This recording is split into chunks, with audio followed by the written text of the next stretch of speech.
Hello students, इस question में मैं बोला है कि मीटियोर्स के अर्थ के सरफेस पर फॉल करने की वजह से जो अर्थ का मास है ये हमारा इंक्रीज कर रहा है। और इसके इंक्रीज करने की रेट की अगर हम बात करें तो अगर पर डे में हमारा 1 पार्ट का चेंज आ रहा है टोटल 5 × 10⁻⁹ में। यहाँ पर अगर हम मीटियोर्स की बात करें तो मीटियोर्स हमारी अर्थ की सरफेस का नॉर्मली फॉल कर रहे हैं और ये हमारे पूरी अर्थ सरफेस पर इवनली डिस्ट्रीब्यूटेड हैं। हमें क्वेश्चन में पूछा है कि मीटियोर्स के फॉल करने की वजह से जो अर्थ का टाइम पीरियड ऑफ रोटेशन है इसमें जो हमारा चेंज आएगा ये चेंज कितना होगा ये हमें क्वेश्चन में कैलकुलेट करना है। साथ में हमें क्वेश्चन में ये भी बोला है कि अर्थ को हमें यूनिफॉर्म स्फीयर मान के सोल्व करना है। इस क्वेश्चन को सोल्व करने के लिए सबसे पहले डायग्राम हम बना लेते हैं। अगर अर्थ की हम बात करें तो अर्थ को एक यूनिफॉर्म स्फीयर से रिप्रेजेंट हम कर सकते हैं और ये यूनिफॉर्म स्फीयर हमारा इस एक्सिस के अबाउट रोटेट कर रहा है और लेट से हमारा रोटेशन का जो टाइम पीरियड है ये टाइम पीरियड हमारा टी के इक्वल है। लेट से अभी अगर अर्थ के मास की बात करें तो अर्थ का मास हमारा एम के इक्वल है। जब यहाँ पर मीटियोर्स हमारे फॉल करेंगे तो अर्थ अभी जब मीटियोर्स हमारे यहाँ पर फॉल करेंगे तो अर्थ को अभी भी एक यूनिफॉर्म स्फीयर से रिप्रेजेंट हम कर सकते हैं। और यहाँ पर अगर मीटियोर्स की हम बात करें तो मीटियोर्स हमारे अर्थ के सरफेस के साथ कोलाइड करेंगे, दैट इज यहाँ पर मीटियोर्स की एक लेयर हमारी बनेगी, ये लेयर हमारी अर्थ की सरफेस पर प्रेजेंट होगी। अभी भी अगर हम रोटेशन की बात करें तो सिस्टम हमारा इसी एक्सिस के अबाउट रोटेट कर रहा है। लेट से जो टाइम पीरियड में चेंज आया वो हमारा डेल्टा टी का चेंज आया, तो अभी जो हमारा टाइम पीरियड बनेगा ये होगा टी प्लस डेल्टा टी। मास में चेंज की अगर हम बात करें तो अर्थ का मास अभी भी हमारा एम के इक्वल होगा और लेट से मीटियोर का जो मास हमारा है ये हमारा डेल्टा एम के इक्वल है।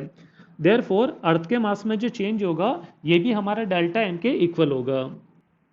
सिंस यहाँ पर मीटियोर्स हमारा नॉर्मली फॉल करें तो मीटियोर्स की वजह से जो फोर्स आएगा वो हमारा इसी एक्सिस ऑफ रोटेशन से पास करेगा, तो हम बोल सकते हैं कि सिस्टम के लिए एक्सटर्नल टॉर्क की वैल्यू हमारी 0 के इक्वल है। और अगर सिस्टम पर कोई एक्सटर्नल टॉर्क एक्ट हमारा नहीं कर रहा है तो सिस्टम का जो एंगुलर मोमेंटम है ये हमारा कंजर्व रहेगा, that is L initial is equal to L final होगा।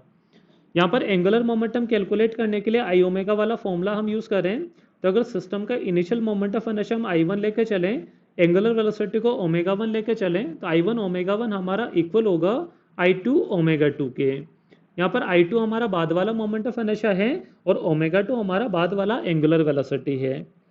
यहाँ पर अगर हम I1 की बात करें तो I1 हमारा अर्थ का मोमेंट ऑफ इनर्शिया होगा और सिंस अर्थ हमारा एक एम मास का सॉलिड स्फीयर है तो इसके मोमेंट ऑफ इनर्शिया की बात करें ये हमारा 2/5 mr² के इक्वल होगा। एंगुलर वेलोसिटी को टाइम पीरियड ऑफ रोटेशन के टर्म में लिखें तो ये हमारा 2π/t के इक्वल आ जाएगा। बाद वाले मोमेंट ऑफ इनर्शिया की बात करें तो अर्थ की वजह से अभी भी मोमेंट ऑफ इनर्शिया हमारा 2/5 mr² के इक्वल होगा। और मीटियोर्स की हम बात करें तो हमारा एक स्पेरिकल शेल बना रहे हैं और स्पेरिकल शेल के लिए जो मोमेंट ऑफ इनर्शिया हमारा बनता है ये होता है 2/3 mr²। सिंस यहाँ पर मीटियोर्स का मास हमने डेल्टा एम माना है तो ये हमारा बन जाएगा 2/3 डेल्टा एम r²। और बाद वाली एंगुलर वेलोसिटी की बात करें तो इसके जगह हम सब्स्टिट्यूट कर सकते हैं, ये हमारा बन जाएगा 2π/न्यू टाइम पीरियड और ये हमारा t प्लस डेल्टा टी के इक्वल है। इसको सिंप्लीफाई अगर हम करें तो हम देख सकते हैं यहाँ पर कि जो हमारा LHS में r² के फैक्टर है और RHS में r² के फैक्टर है ये हमारा कैंसिल हो जाएंगे। साथ में जो न्यूमरेटर में 2 का फैक्टर है ये भी हमारा कैंसिल हो जाएगा और एक हमारा 2π का जो फैक्टर है ये भी कैंसिल हो रहा है। रिमेनिंग इक्वेशन को सोल्व करके अगर हम लिखें तो ये हमारा बन जाएगा t plus delta T upon T is equal to RHS को यहाँ पर m/5 से डिवाइड हम कर देते हैं और RHS को m/5 से डिवाइड हम करेंगे तो ये हमारा बनेगा 1 plus 5/3 delta m upon m। इसे को थोड़ा सा और हम सिंप्लीफाई करके लिखें तो ये हमारा बन जाएगा t/t हमारा 1 के इक्वल आएगा। यहाँ पर हमारा बन जाएगा delta capital T upon capital T और RHS की बात करें ये हमारा आ जाएगा 1 plus 5/3 delta m upon m। यहाँ पर हम देख सकते हैं कि LHS में जो हमारा 1 का फैक्टर है और RHS में 1 का फैक्टर ये हमारा कैंसिल हो जाएगा और रिमेनिंग इक्वेशन से अगर हम डेल्टा t की वैल्यू लिखें तो ये हमारा बन जाएगा delta t is equal to 5/3 delta m upon m into capital T। इस रिलेशन में अगर वैल्यूज हम सब्स्टिट्यूट करें तो 5/3 हमारा एज इट इज आ जाएगा। डेल्टा m अपॉन m की बात करें तो हमें क्वेश्चन में बोला है कि 5 × 10⁻⁹ में हमारा 1 पार्ट का चेंज आ रहा है, तो ये हमारा बन जाएगा 1/5 इंटू 10⁻⁹ और टी की बात करें, टी हमारे 24 आवर्स के इक्वल है।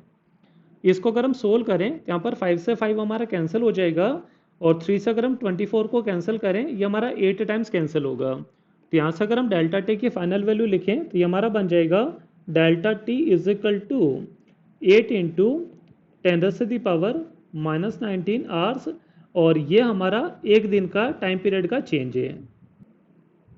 देयरफॉर इस क्वेश्चन का करेक्ट आंसर होगा option A. Hope you understand the solution. Thank you.